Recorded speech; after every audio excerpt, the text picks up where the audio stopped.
सेटी films present चोली चोलीसा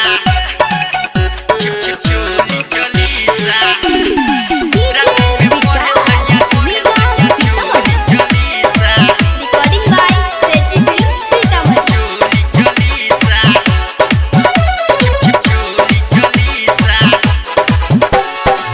कितना बताई सखी ससुरा के खीसा कितना बताई सखी ससुरा के खीसा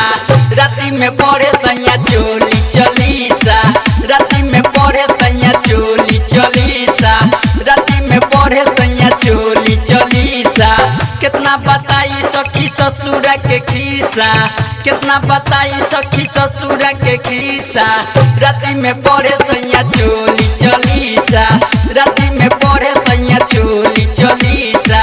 राती में पड़े सैया चोली चलीसा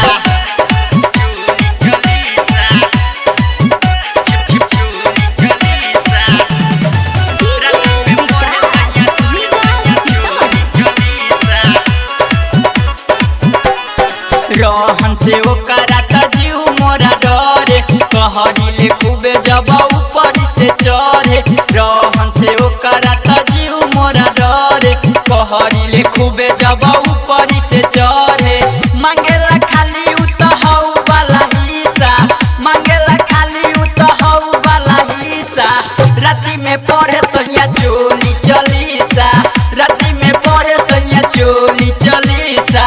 राती में पढ़े सैया चोली chalisa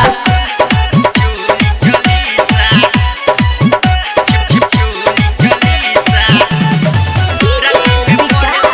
Vikas Sitamarhi recording by सेटी फिल्म्स सीतामढ़ी गवन के राती सखी हम को रुलाया सोइया नारायण के आया नहीं माया गवन के राती सखी हम को रुलाया सोइया नारायण को आया नहीं माया पिएला दारू रोज चढ़ल रहे निशा पिएला दारू रोज चढ़ल रहे निशा राती में पढ़े सैया चोली चलीसा राती में पढ़े सैया चोली चलीसा राती में पढ़े सैया चोली चलीसा परेशान बनी।